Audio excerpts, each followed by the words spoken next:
Welcome back to EraBody's podcast. And right here we have the amazing, the community activist, the believer in Christ, You hear me? the Mr. I Combat You right now on site. Mister, we got work to do. Yes, Lord. Mr. Kevin Toussaint, Mr. Kevin Griffin, man. Thank you for being a part of this show today. Thank y'all for having me, brother. I appreciate y'all. Man,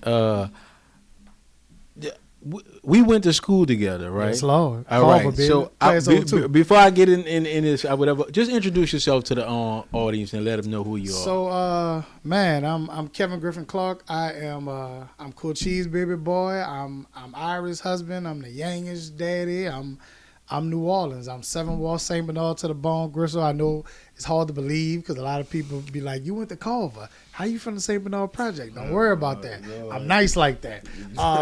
Man, Coach Jack came recruited us, so that's how I got the Culver. Rick finally got somebody from the 7 Wall out the project. Coach Jack came got us do it. All right, we're gonna get into that.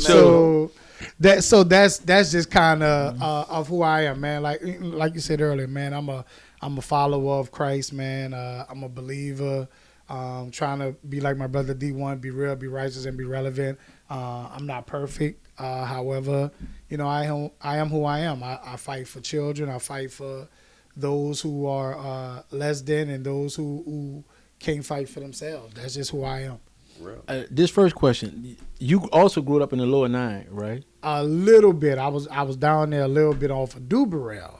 So how did the St. Bernard get to trump the lower 9? Because that's where I was born and raised. I ain't moved to the lower 9 until high school. Oh, to high school. Yeah. Oh, yeah. So I have your project. St. Bernard Project. Baby. I have the story backwards. I thought you was lower 9 first, and then you downgraded and went to the St. Bernard. Oh, real? Nah, but what's so crazy is my father is from the lower 9, St. Maurice and Gallis. Right. So that my family from the 9, but I am from the St. Bernard. Please understand. 3820 Gibson, 3850 Duplessis. I always forget our Ford address though. I gotta ask my mom. Oh, you was all over the St. Bernard. 3 times. So I was born in the Ford Court. That's why when I came home from as a baby from the hospital, Hotel Do. I'm not a charity baby, so I'm a little different than that too. I always joke and say my mom had a little insurance where she had me. I was her last of 4. So came home, Ford Court. Then when I was 5, we moved to Duplessis. But I always rep 3820 Gibson because that was my grandmother's house. So that was central for all of our family. That's crazy because I'm 3823 Gibson. You in the court. Yeah, in the court. So you grew up where my cousin T and Jesse and all them. Yeah. So you across the hall. Okay. Yeah. Yep. Well, even though you before my time, you said them numbers. Like, I still remember my phone number from back there, boy. So as we 283-3438. Boy, look. So as we take a walk, you came through there and you say, how did you get to Culver? Did you even play football when you was at Culver? Yeah. I played both years. So I was there 01, 02. So how I got on the team, I came in second string. Big Trav got hurt. Yeah. So I wind up starting in his position as a tackle. So that's how I got on with Coach Holden. Me and Trav got real jam tight. He was helping me because I played offense at Phillip. Right. I played fullback and then I played a little bit defense as well. But then when I got there, because of my size and stature, and also everything else was kind of locked up. Culver was a powerhouse before I got there, of course. Right.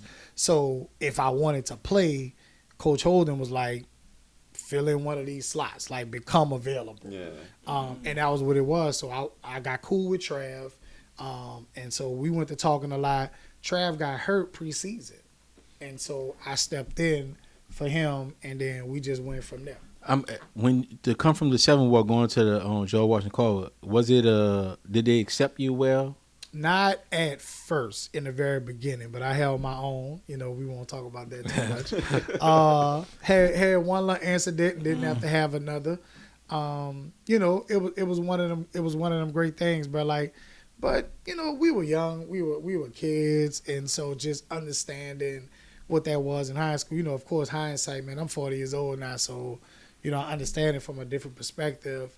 as a teenager. We was a real heavy ward, situation back then. But again, had one incident, didn't have anything else. After that, it was all love because as much as I was a jock, I also was part of the newspaper with Mr. Jones, and I was part of the choir with Mr. Varnado, and Mr. Franklin had me at Decca, and I was a big, huge comedian. So I was a friend to everyone and well-rounded with it. So, I always say that when you come add to the Ram Nation, we don't care where you're from. So if you play football, basketball, or you in a band and make Carver better, they'll accept you with no problem. That's the only thing y'all care about. Yeah, if you make straight A's, and we don't really worry about all that. But if you come play football, I made good grades too, though. But my mom ain't play that. We ain't really care about all that. But if you came to the football, basketball, and in that band and can hold your own, we ain't care where you was from. Them grades really ain't really do nothing for us at the time. But we have rose into a B school now. George Washington Carver Ram is a B school now. Come on. When we was there, what we were, C or D? We were a C. I remember seeing the if we could do it. The colonel, but I graduated with 3.68 grade point average. So I don't know about nobody else. Man, my mama wasn't playing that. Man, so she wasn't having. All right, now I'm asking you a question. Good grades at Carver. When I'm talking to other schools, like if you make good grades at Carver, that's like a 3.6 at Carver at Ben Franklin. When I'm talking them 35 in Eastern, but I tested into all those schools too, though. But they tell me that like, boy, that's a C or D or whatever. So that's cool. I can say a lot of things about their school as well, but it is what it is. I'm like, look, can you beat me now? And we can talk about, we live in the past and we talk that talk, and of course, this is alumni season now. Everybody doing picnics and all that. And I'm like, that's cool. We were who we were in the past, and some of it was real and some of it wasn't. However, what about now? Yeah. Where are you now in this thing? So speaking of now, in the current time, I do want to dive into your inspiration behind becoming a community activist. Why is that work so important to you? Man, like most things, especially Christ, you don't pick this call and it calls you.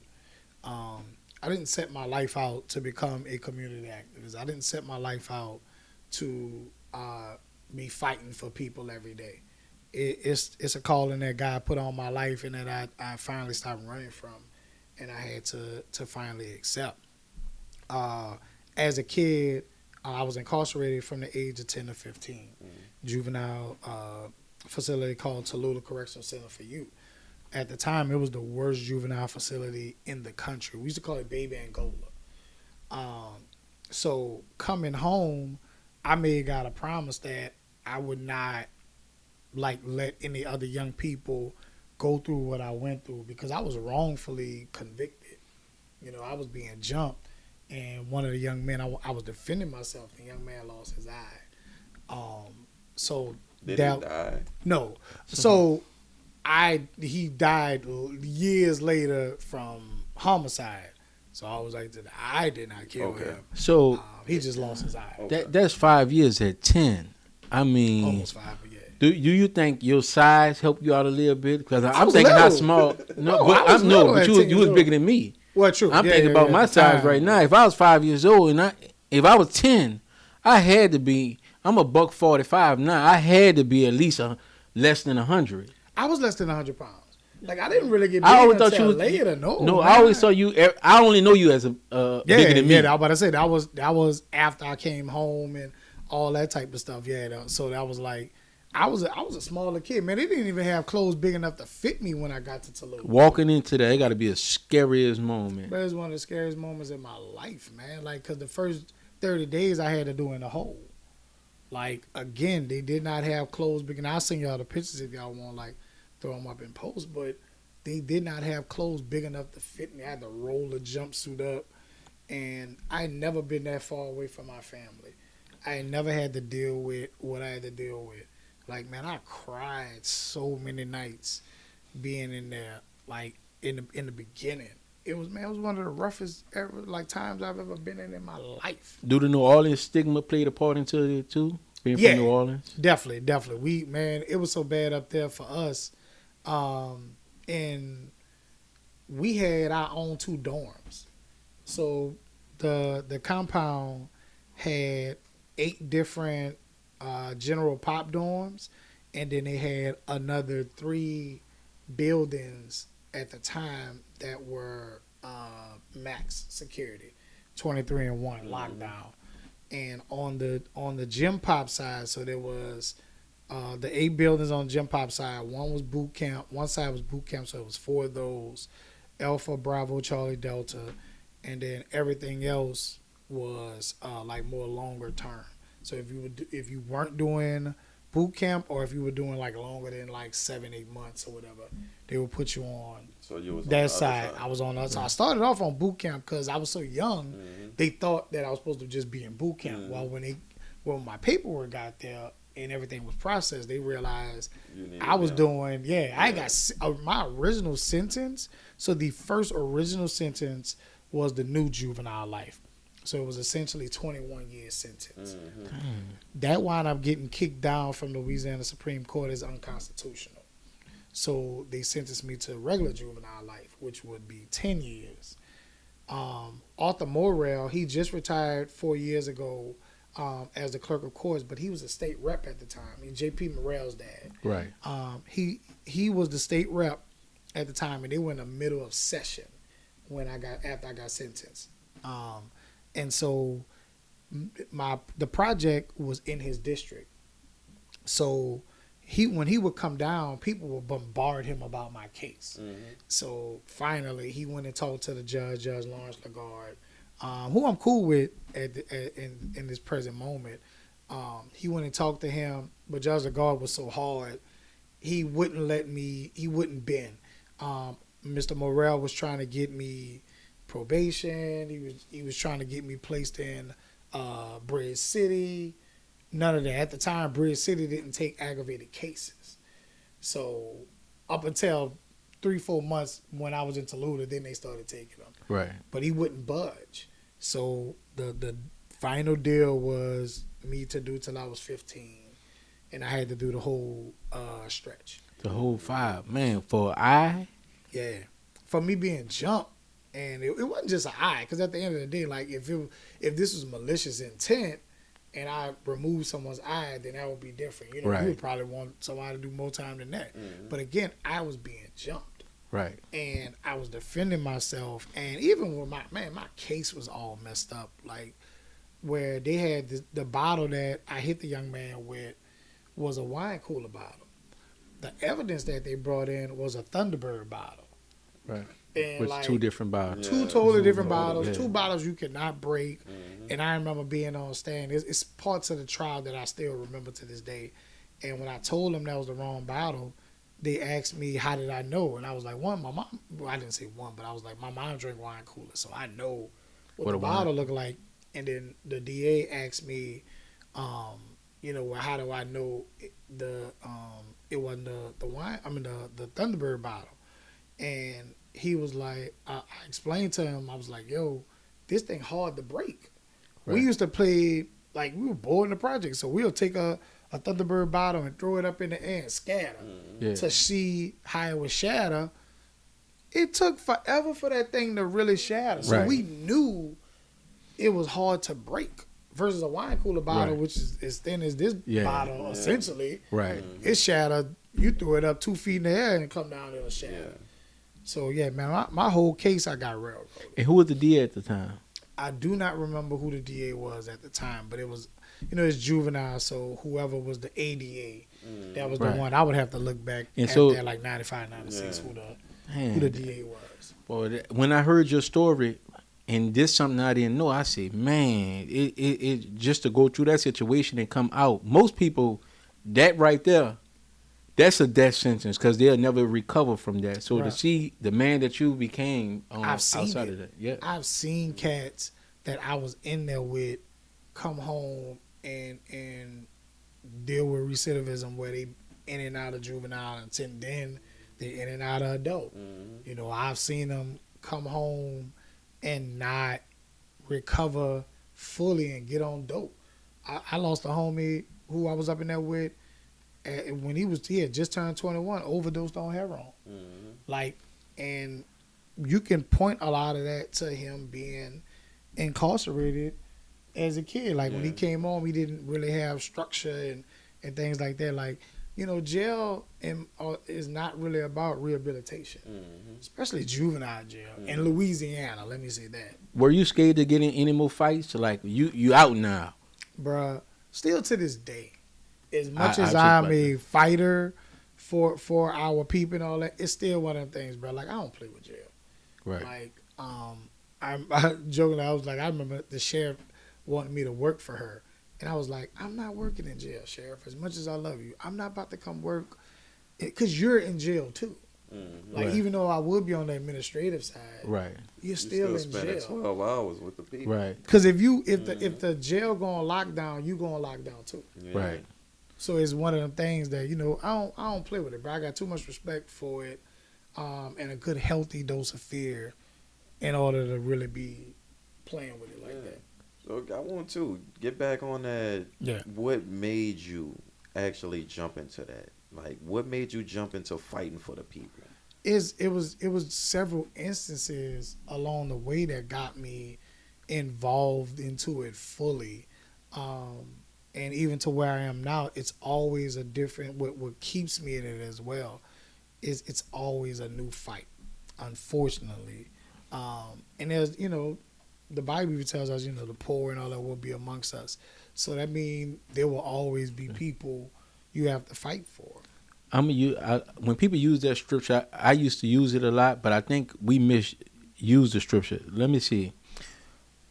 Tell me what you think about it. When they say the poor will be with us, amongst us all the time, I think we say it as the condition and position never change. So let's say in our community, they got 10 churches, and all these 10 problems exist. 10 years later, with all these 10 churches, all these problems still exist. They never got better. Now, as an adult, when I read that means that, like you said, it's always a new fight. We have fixed this problem. We have started an after-school program. We have fixed hunger problems. We fixed these problems. Okay. We are fighting new problems. But we still fighting the same 10 problems we had 10 years ago, 30 years ago, we still fighting the same 10 problems. So it's not like, so when they quote that scripture, I think many of the times that they out of context because they never fixed the problem. So let me say this. I can't stand when people quote scripture out of context. However, let me say this, not but however. The Bible is a living word, is a living organism. Like, I know God, but I am also constantly knowing him. Right. Because it's like a diamond. You can look at a diamond from if I put this diamond right here, all four of us technically, are going to see it from a different angle. We're going to catch a different part of it. Right. So it's one of them situations where also when you read the word, I can read the same scripture in different portions of my life and get different things from it. Right. So it's not to say you are wrong.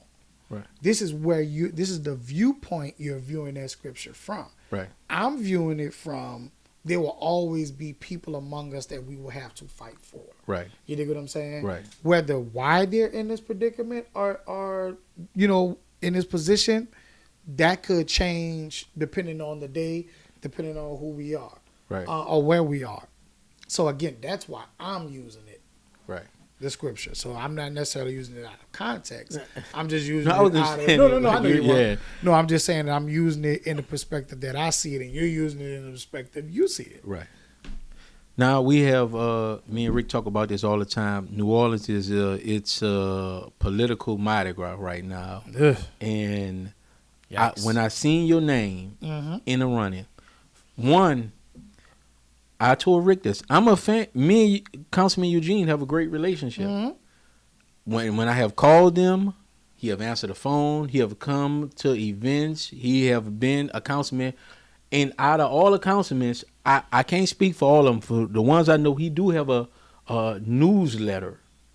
Inside of that newsletter, a lot of times when people talk about him, I always ask them, do they have his newsletter? And I stroll through his newsletter, and I show just the work. Street got fixed, house got tore down. I show people that, and they say, "Damn, I didn't know he had it on. He had these things going on." When I seen you running against him, I say, "Man, I would love to see new energy." Because even though I like him, me and you can work on something because we're around the same age bracket on or whatever. So I say, dang, it's gonna be a tough. That really made me reach out to you to say, let me get my brother on here to let him tell the world what would be different from Councilman Green to you. Here's where we are. So I'm actually currently at the moment disqualified from the race because of political foolishness and a technical error. I'm still dealing with my lawyers right now to see whether I want to pursue the fight even further, because the two lower level courts disqualify me. There is one more potential thing that I could do with the Louisiana Supreme Court. So there's that. I got to be honest and transparent no matter wherever I go. So the thing with this, and the thing with politics in general, especially let me deal specifically with city council. Those newsletters are cute. They're fine. Right. Okay. What did you do specifically to do any of that? Because a house being torn down isn't on city council. Right. A street being fixed is not on city council. That is the mayor's administration, because they control public works and all that type of stuff. The council is the legislative body, and they're the ones that approve the budget. So you talking about Blight being torn down is cool, but you do not control that. You as a council person control new infrastructure that's coming into the city, the budget for the city, as well as laws and zoning, things like that for the city. So I look at the district, which encompasses Culver, yes, the Desire, Florida, Press Park era. Right. From now to 4 years ago. It's a mess. There you go. So you can't tell me as a council what did you bring new to that area? So you think that him helping get the street named Culver is the Band-Aid that I can get another elected again? Because that's where a lot of vote. All right, Culver got something. So tell me what the name. I'm speaking as a Culver alum who bleeds orange and green all day and tomorrow. Tell me what Higgins being changed from Higgins to Culver Way has done for the majority of the people in that area. It haven't did nothing, but what I will say, when you go down the list of when you're doing things, certain people want to look at it as, I got something out the deal. So what I'm just asking that, did he say, well, look, if I put a Band-Aid on this, then all them gonna be for me. So it's an easy run for me to run. Like you gonna do the low hanging fruit, right? But that's not what we're here for. Right. We're looking for our legislators to do the heavy lifting, right? Because if you look at other city councilmen and other legislators around the country, the ones that are actually doing stuff for their people, they fighting for the big stuff. Yeah. So there was a study that just came out that says New Orleans needs between 50 and 60,000 new affordable housing units in the next 5 to 6. I'm off on the numbers. In the past 4 years, how many developers have you worked with? And Mr. Green works in real estate. He do. So this is even more of a thing that I can tack towards you, of like, you work in real estate. Why haven't you partnered with developers and help with getting them some tax credits to develop multi-family units in the Ninth Ward? Because they have nothing new. They have nothing new. Nothing. Press Park, all that is.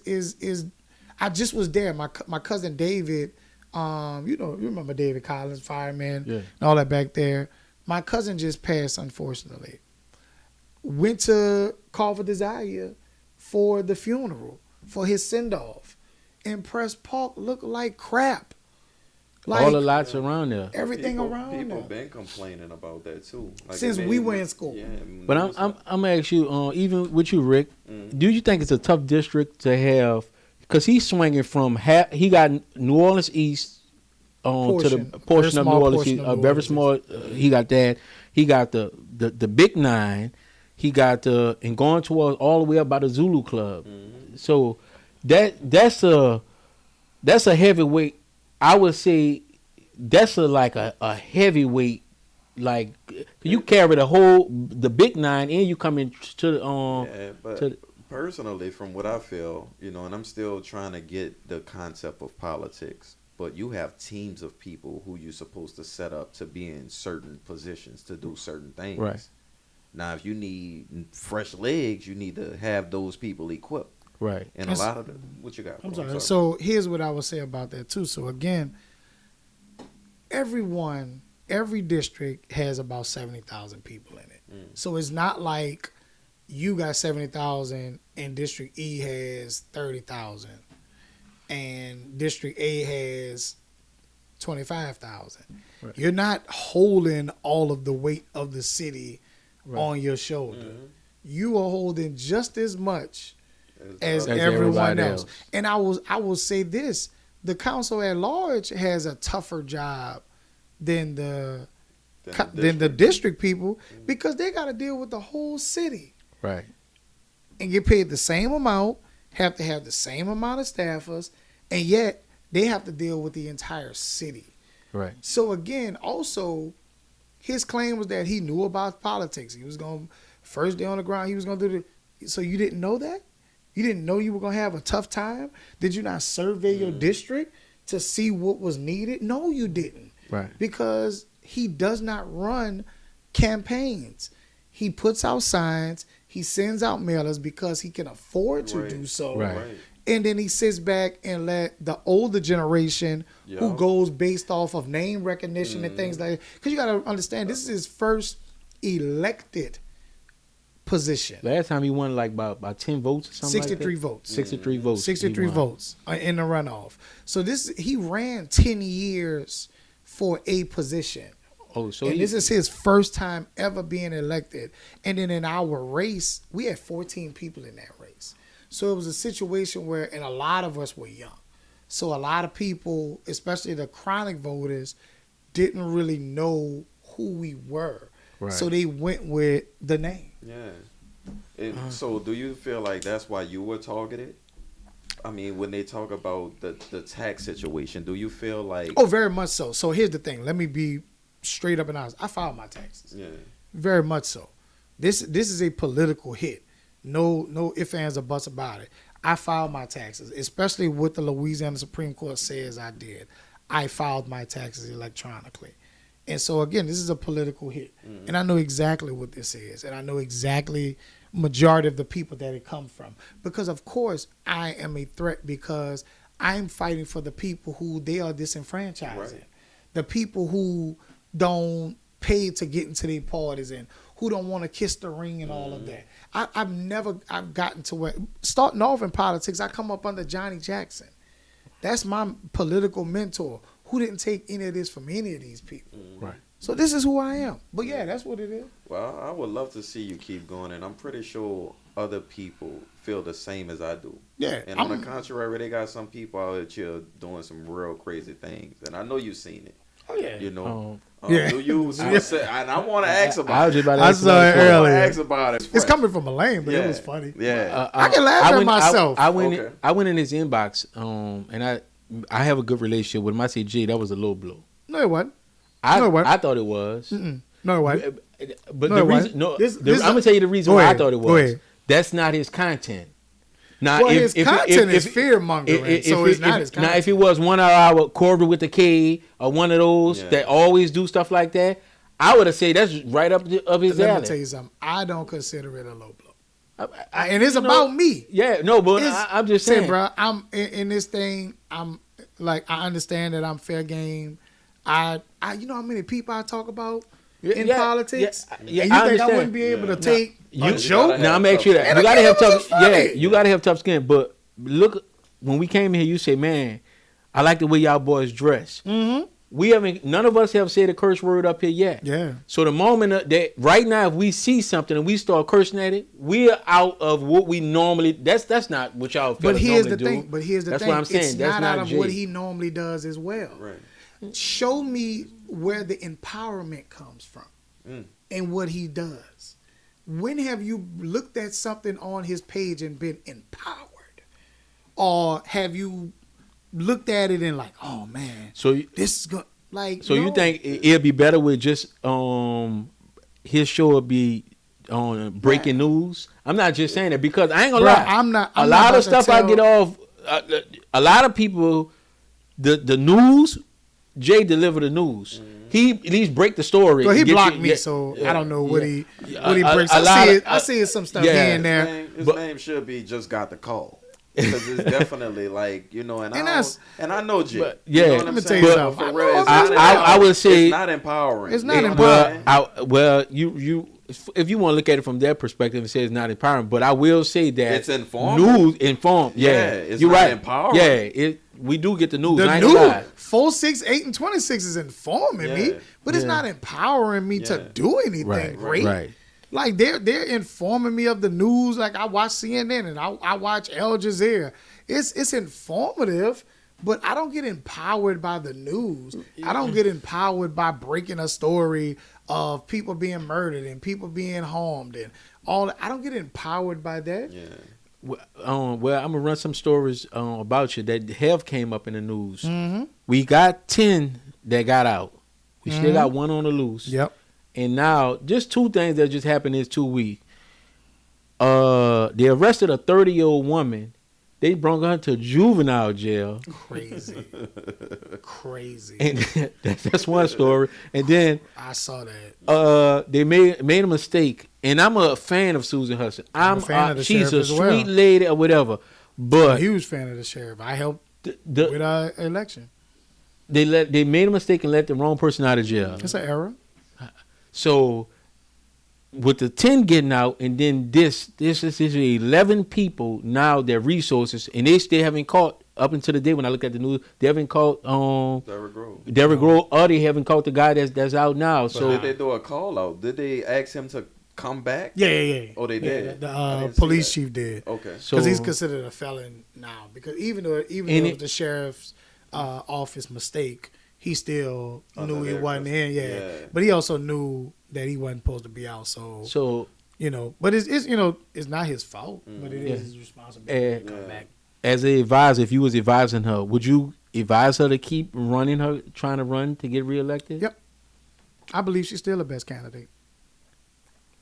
I truly, because here's the thing. What I would say about that, and I make no bones about this. Again, people know that I helped with her first election. People know my personal relationship with her. She's a great woman, a great person. And people always ask me about this, but also people will say that, like you've been seeing a lot of people who've been running talk about fighting crime. The sheriff does not fight crime. The sheriff is a jailer first. Right. Mm-hmm. So you can talk tough all you want. Right. Like the sheriff does not fight crime. And so there's that. Also, the other people who are running are politically connected to some of the same folks that are trying to take me down to have power. They don't want control. They don't want change. They want control. That's what this is about at the end of the day. Right. And I truly believe that situation where the 10 getting out was a setup. Like I truly believe that. Like and when all of the federal investigation come out and all of the criminal proceedings and all that come out, that when the dust settles, people will know what it is. People will know where the downfalls is. Also, with that jail being so faulty, that was a situation that was on the previous sheriff. Right. I always say that jail is not even 10 years old and having a problem. And it looked like it was 100 years old. Mm-hmm.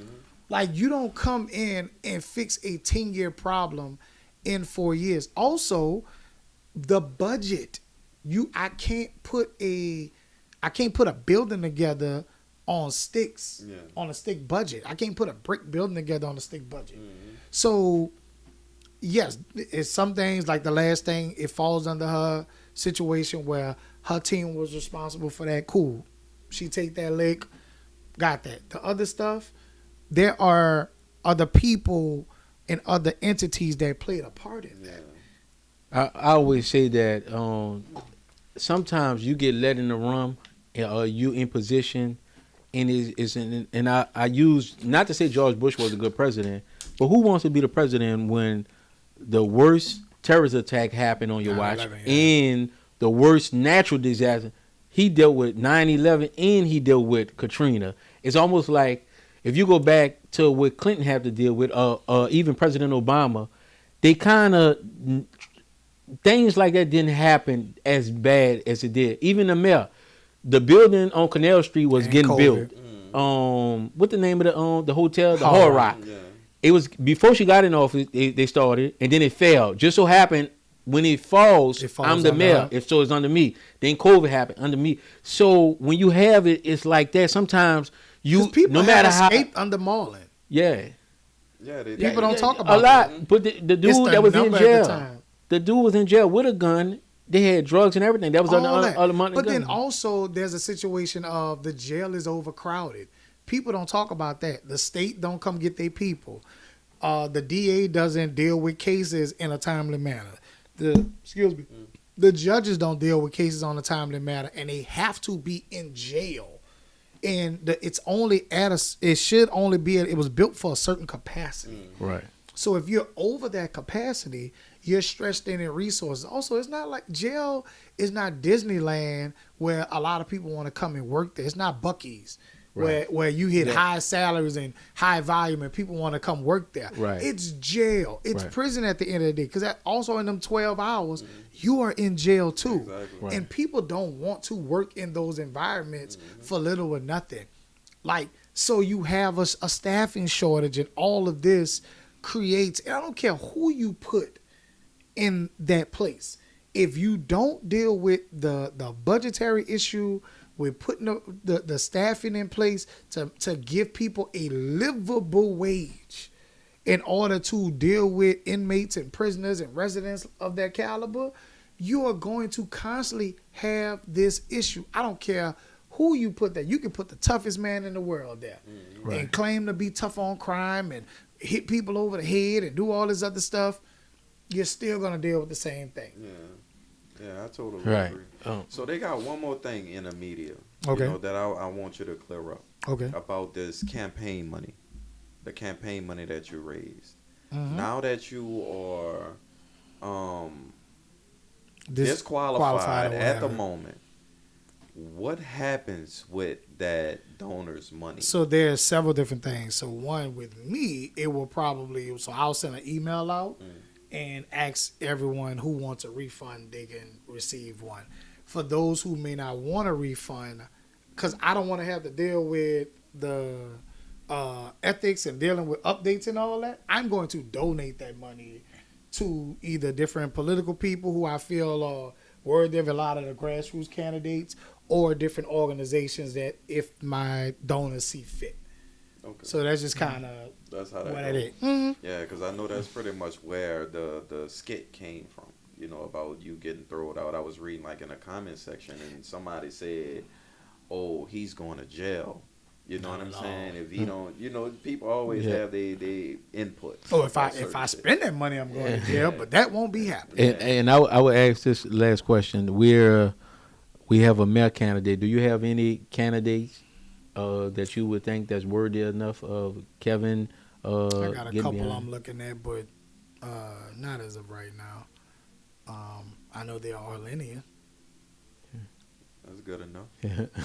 My candidate is from New Orleans, born and bred. I don't have one right now. Like I got a couple of them that I love. I love OT. I think he's good people. Not a huge fan of. I'm not a huge fan of any one of them's like core team. Let me say that. They have some of them. All of their teams have some great people. Some of them have some people I wouldn't trust. And that's me not trusting them. Not that they're necessarily not trustworthy in general, but I wouldn't add them to my team. That's just me. But there are a couple people that I'm having conversations with and things like that. But there's probably one that I'm specifically looking at. I like the judge. Judge is good people. Yes. He was an awesome judge. Great man. Man, that's all I hear is great things about him. You know, Roy's cool, man. You know, I wish I would have seen more of a stand up backbone from Royce. I don't believe he's gonna keep Baton Rouge away from us. I don't believe he's gonna keep Landry away from us all the way. Right. So you know, the race isn't until October.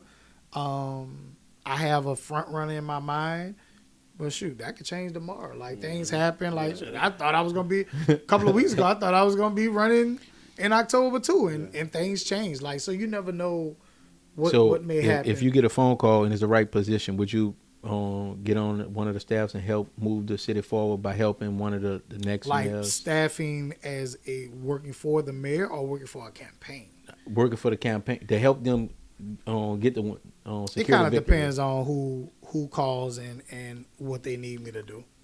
I've helped. I do political consulting work, so that's not an issue. It just depends on. There's probably only 2 people that can get me to do that out of all of the mayoral candidates. And even with that, I would have to have a real strong talk with both of them in order to do that. You just opened up another question for me, Rick. Yep. I want to answer this question right quick. What is the thing about, all right, you won now. You won an election. How do you hit the ground running and make sure that you can implement these things that you want to implement without the hold up, the tie up, and actually do some of the work that you said you was going to do on the campaign trail? I think it's one of the situations where in business, like with anything, you under promise and over deliver. You're not under promising because you trying to pull a fast one. You're under promising because you're not in total control over any of this. Right. So I tell this story often when it comes down to politics, especially New Orleans politics, with us having a strong mayor, strong council. A friend of mine some years back was mad that the mayor didn't implement more money for the summer working program for the youth. And he was mad at her. And I say, well, you got 8 people really to be mad with. And so you got to include the whole city council. Because the only time legally the mayor comes before the council is to present the budget. And so he or she comes, well, at this time it was Mayor Cantrell. She presents the budget to the sitting city 7 council members, and they go through it and redline it, and they approve this, and you know they think about this, and they give us suggestions, and then they make this deal, and if it's something that the council can live with, they vote on it, and that's the budget for the year. Mm-hmm. Well, that council at the time felt that money going to that summer youth program wasn't all that important. Right. So they didn't put it in there either, because I've watched the council where the mayor wanted to move some funds from Nord because they hadn't used. So let's just give her as an example. The budget for Nord is $10 every year. Well, for the past 6 years, they've only used 7. Mm-hmm. So you like, I keep giving you 10, you're only using 7. So let's do this. Let me give you 8. And then take these other 2 and put $1 million here and $1 million there for some other stuff. Well, the council saw that and was like, no, we're going to give them $30 million. They tripled the budget of what they previously got. So the council can do that. Right. And the mayor can veto, and it can go back and forth and be ugly and all that. But for the most part, the budget, as long as I've been saying it, the budget is a fairly streamlined kind of situation. But again, the council approves the budget. So you have to be upset with all of those people, not just one. Yeah. You know? And that's good to hear, because we was a part of that program too. Yeah. When it first kicked off. I remember, me too. And it was. Well, no, she just kept it going. So it's been a thing since Mark Morial. Okay. It just got cut deeper and deeper, Mitch Landry was the one that really gutted it. Okay. She just didn't put a lot of the money back. Like I remember the last year of Landry, Landry's mayoral year. Mm-hmm. We as my crew who would do the summer youth programs, we got called to a meeting at the fiduciary sponsor's office. Mm-hmm. We get there, it's about 10 people. And these are the 10 people from the different 10 organizations that we see every year. She walked, the lady who was the ED over it said, all right, pick 20 kids each. This all we got. This all the money we have. Yeah.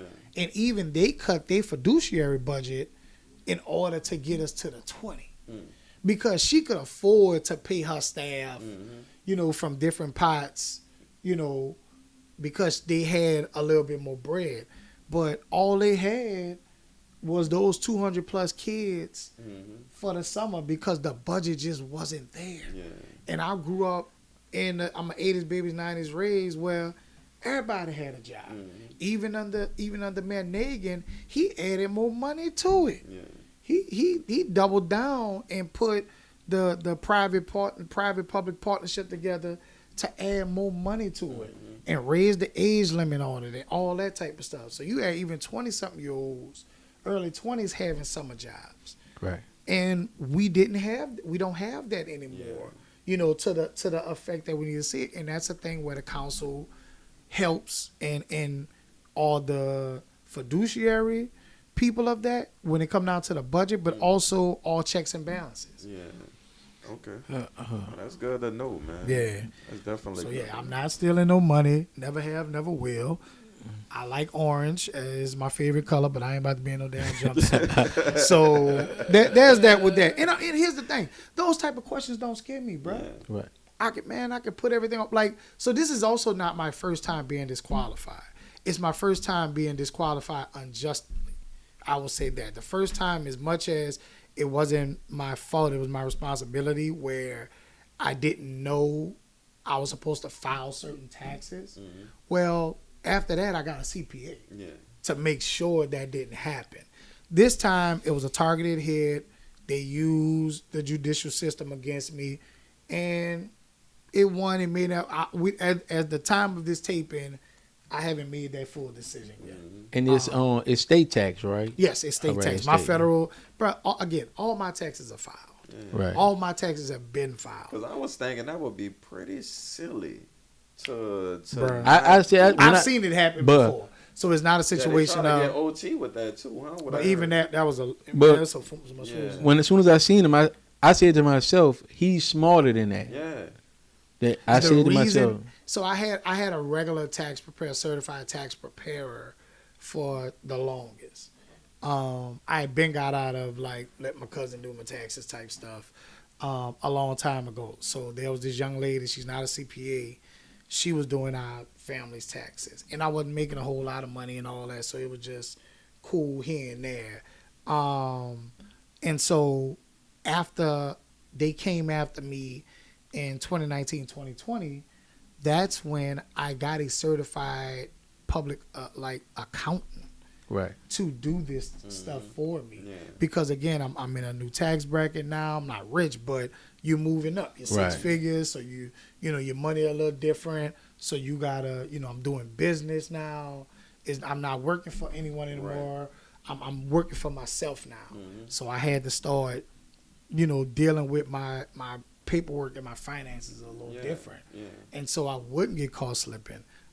So again, this is not of my doing with this type of situation with my taxes. However, they caught me slipping, and those type of things happen, bro. Like, man, I got such a peace about this, bro. Mm-hmm. When it come down to this, man, of course I'm still a little upset that I got to go through this, but it wasn't the time right now. I can stand on that, man. I can walk in the streets of New Orleans with my head held high, unlike some other people. Yeah. Right. I don't have to hide in a room. I can walk anywhere. Y'all see me all the time. Right. Yeah, then I thought you weren't going to come today. I'm no, like, indeed. Man is man. No, indeed. You know what I'm saying? I texted, come on, man. I said, bro, I don't hide from nothing, man. Yeah, I'm not going to waste your time. Yeah. I'd have been told you I wouldn't come. Yeah. Right. Man, I don't play them games like that, man. I stand on what I believe in, man. My yeas are my yeas, my nays are my nays. Mm-hmm. Even if it fall on me, I'd rather it fall on me than anyone else. Mm-hmm. But when it ain't my fault, I ain't about to take blame for it. Yeah. Nah, man, you got to fight me on that, man. I have to ask this last question before we get into this segment. Yesterday, how many, you was at the baptism, I've seen it on your page or whatever. How many people got baptized yesterday? A little over 500. 500 people. When we first started, so if for those of you who don't know, homie of mine, Pastor Bishop-elect Jonathan Everett of Rock of Ages Baptist Church here in New Orleans, he put a call out to baptize 500 people or more on this past Saturday, and I'm an elder in the Lord's Church. I'm an elder at Beacon Light International Baptist Cathedral under Bishop Dallas Brister. But as much as we're in different churches, this all God's kingdom. Right. He's a friend of mine. Hey, man, where you need me at? He said, I need you don't get bodies. We got 500. I ain't doing 500 on my own. And so, man, he put 4 pools out. I was on the pool at the end. I know I did over 100. And he probably did about the same amount, if not a little bit more. When we first got there that morning, it was a little under 5. By the time everything was done, because some people hadn't got there yet, because it was 5 a.m. prayer, then baptism immediately afterwards. And then, man, they had a lady jump out of a cab in her work clothes, all black on, with a apron around her waist. Partner of ours saw her. We were leaving. She jumped out the cab. My partner T saw her and said, hey, you came in to get baptized? She was like, yes. Pastor, she came to get baptized. He turned around and said, all right, what are we doing? Got back in the pool, dunked her, talked to her a minute. She got back in the cab and left. So she came all the way from the West Bank. Hey man, that's such amazing to see on that. I seen you dancing on yesterday on your page or whatever. That type of, man, look, see, and that's the thing though. Like, you know, people think because of the work that I do and also this docile Christianity that people believe in is foolish. That just because I'm a Christian and I'm meek, I'm supposed to be weak. Right. And that's not the case. And people also use out of context like, oh, Jesus even flipped over the tables. That wasn't why. Like, you can't be out here fighting and then try to put it on Jesus flipping over the tables. He did that because they were gambling in the Lord's house. Mm-hmm. That was why he did that. But also, Jesus was not weak. Jesus had real men and women around him. You know, Peter cut off ears. But I posted this the other day because I got it from Bishop Young. I'm too much of a Peter to be a Judas. Right. You know, to my community and to my family and to my people. So one of the things I just told this story earlier to yesterday to a partner. I say, man, like I envy the FOI brothers with the FOI in the Nation of Islam because people don't play with them when they talk about their faith. Right. And I think and God spoke to me about this a while ago. He was like, that's why I'm raising up real men and women that come through the trenches to be my disciples in this new time, because you already know, you know, you can play with me with memes and cartoons and all that. Won't none of them come to my face and do that. Now you will open up. I wanted to get into the segment, but you have opened up me to ask this question. You just said about the FOI, and I tell Christian people this all the time. You won't find a Queen James Quran. Why do the Christian church allow the Queen James Bible not King only James. To be? No, they got a Queen James version of the Bible. I've never seen that. Oh yes, they got a gay version of the Bible. Mm-hmm. It's called Queen James version of the Bible, and it's a gay Bible. Mm-hmm. It's sold on Amazon, and you can play up in Christian faith like that. But you said it yourself. It will never be a Queen Quran. It just don't play like that. Why is so openly and you can disrespect the word and the Father like that on one side, but on the other side, it's not up for discussion or debate. Ironically, I can't tell you why. And so and I'll explain my portion of it. People are gonna be who they be. They're gonna do what they do. It is not the Bible that I subscribe to. I can tell you that without a shadow of a doubt. I know what my word says. I know what my Bible says. I know what I believe in. If anyone else wants to do whatever they want to do and still feel and believe that they are of the ilk of the Lord and Savior Jesus Christ, I don't preach universe or anything like that. I preach Jesus. That's what I believe in. You can believe in whatever you want. I don't have a heaven or hell to put you in.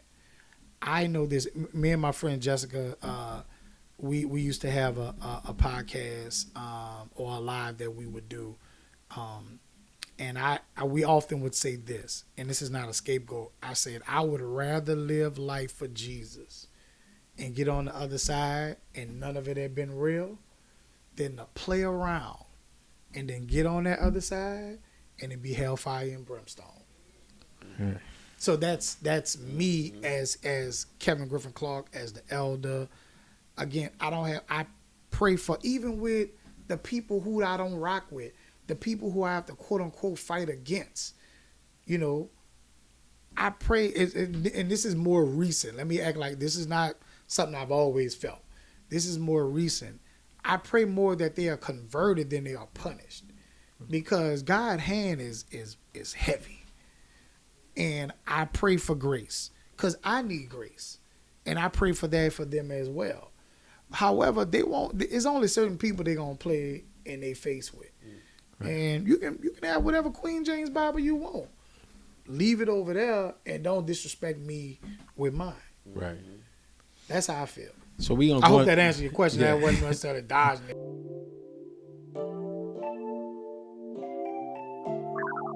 Do you remember? As I'm just taking your mind back to something that previously happened. We have a movie that we love called Life. Everybody I know.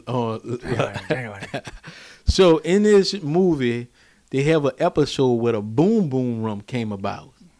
Where was the Boom Boom Room located at? And I picked this question out just for you because it's a deeper than you think it is. So I don't want you to think about the basic answer. So I know it was a dream that he had, that Ray had, because Claude was Martin. Ray is Eddie. It was a dream I think it's in New York, if I'm not mistaken. I think that's about all I could. The place is Harlem. Harlem, New York. But it was in his mind. Right, it was a dream. All right, I know I wasn't crazy. Yeah, it was a dream because it wasn't a real thing. Yeah, so it was a dream. And I'll ask you that question to show you the power of the mind. He took them on a journey. Jay-Z said I could take you through the hood without riding around, which means I could tell you my story and make you feel as though like you was there with me. And that's what he did. He put all stories that way in the story. And I remember one of them say, Cookie said, "You got some barbecue sauce?" And then he said, "Yeah, he had the barbecue sauce." And then he said with Martin, Claude, shut up and give me some with your sauce. Clean that mess up. Bruh, it was so crazy you talk about that. Like, that's one of the things I love about social media. As much as people try to tell people to shut up about these mics and stuff, there's some great jewels in it. What's your guy, Miguel? He played he played the gay brother in the movie. I forgot his name. I forgot his character. In Life. Biscuit. So he played him. That part where right before he got killed.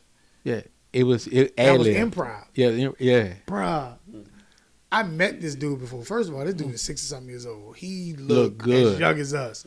But bruh, that's one of the things I love about art and about shooting and stuff. Because I come from media, 20 plus years of this. Man, to hear that story and now I heard it. Go back to watch that, bro. It's definitely one of my favorite movies of all time. And he said everybody else in the movie would just go and fade away. And he was like, if I'm gonna get shot in the back, it got to be a story behind it. And then the producer was like, what? And he said him and Eddie, he just had a piece of paper in his hand. And then he was like, that's the call sheet. But sit down right now and just go for it. Go. And then they improv to that part, but it did make sense because why would you just run or whatever? So but we can take that back to almost anything, bro. Like, I know there's rules to life. All puns and puns, no puns intended. There's rules and situations to life. But it doesn't have to be that way. It doesn't have to stay that way with anything, even with politics. The reason things are the way that they are, because people don't question it. People just say, oh, that's just how it is, and it's been that way, and it's going to be that way after we gone. Why? But we just joked about, we went on a family vacation, and we were just talking about how my 16-year-old son, he was the king of why. He wanted to know why. No, I'm sorry, my daughter. She was the queen of why. My son was the what if person. Like, what if this happened, Daddy? What if this happened, Mama? What if I was born like this? What if I was born as a lizard? Would you like? He was a kid, so he used to say crazy stuff like that. But my 14-year-old now daughter, 10 years ago, why? Go do this. Why? Why do we have to go here? Why do we have to? She was just naturally inquisitive, and we lose that childlike faith in again being inquisitive about things. On why does it have to be this way? Right. Why are we in these positions? And then when you ask those questions, you start asking more questions, and then you get to a real root of a thing, and then you understand why you need to be a part of the change. Right. So had that not happened, think about that big chunk, because bro, that's a real part of that movie, bro. That take it from the suspenseful, joking movie that we know, and give it some real reality. Yeah. Like, because everything else was a joke about that movie, until like, and then you realize even with so many different things, like he was biscuit, he was sweet.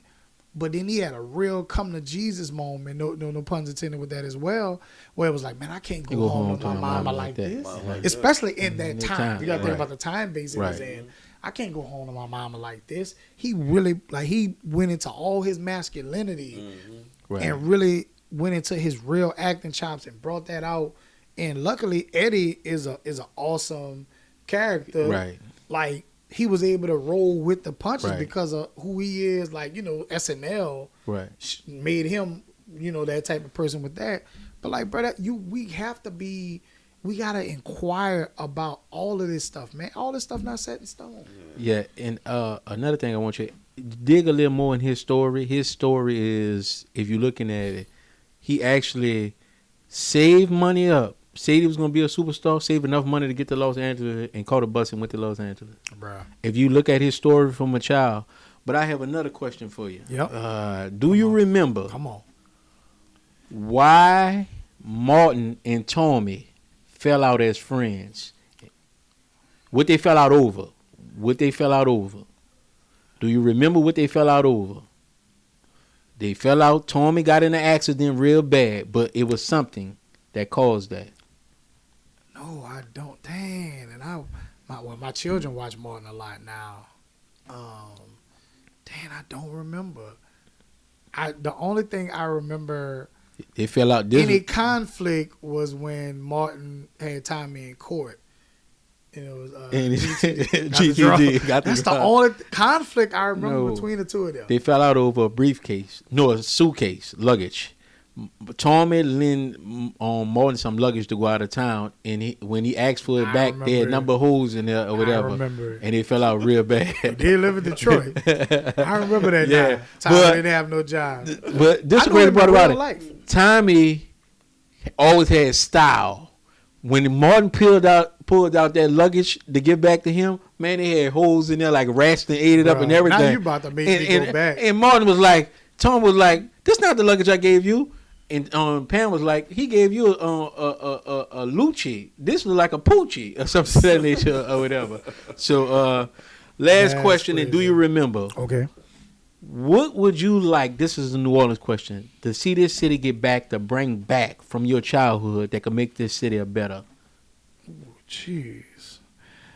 As much as I don't like to live too much in the past, I'm gonna put my advocate hat back on. I would like to go back to neighborhood schools. Mm. Neighborhood schools is big for us in so many different fashions, in so many different ways, because one, it was communal. You knew who your people were. You knew all these people matriculated with you through all of these, schools and things like that. I didn't break off until high school, but that was for a specific purpose. I wanted to go play football and all that type of stuff. So there was that. But from elementary to junior high, I'm a part of history. Phillip Junior High was the last junior high school in the city, because we had in order to be a junior high, you had to have 9th grade. Yeah. So and there was only 3, I think, at the time. 3 downtown. I'm gonna say that. I don't know how many uptown, but Phillips, Bell, and Gregory. And then I think they had, I think Woodson might have been a junior high too. I'm not sure. If I'm not mistaken. But yeah, that's what I want back. I want neighborhood schools where a kid can walk to school, and, a mama can walk their baby to school. You know what's in the community. You know who to go to about a particular problem. And we bring that back. That as much as, I like living in the future more than anything, but taking Atlanta, though, that's what I want. And what you're saying is so true. Just on this, when we was in school, we all played for the same parks. We all went to the same school, so you got to know each other. Right now, how it is, you could stay in New Orleans East and you can go to school way across the river. Mm-hmm. So oftentimes, I go to a school and they'll have a kid. You came to work with that kid because if you in New Orleans East, you got a program that deal with kids in New Orleans East, and this kid needs your assistance, but he stay across the river. Yep. And you would say, well, why would you bus a kid from way across the river to let him go to the school of his church? You better pick the ones that's on his list or whatever. And it hurt us tremendously. But the thing about that is, I understand. I'm a parent, man. I have 3 kids, man. 3 biological children, and then, I have a bunch of other children that I care for and that I love. I'm Uncle Kev to so many kids. Especially all my babies at DBI, Daughters Beyond Incarceration. I think you should have Dom on here too. That's side note. But when it comes down to that, bro, man, I know a kid that was wicked. It's funny, the building that we in, I used to work in. When I was working for Open, this kid used to wake up at 6 a.m. to get bused. You talk about the New Orleans East to the West Bank thing. That was exactly what it was. And it just, financially, it doesn't make sense. Physically, psychologically, it doesn't make sense for a child to be on a bus for 2 hours before school and then 2 hours after.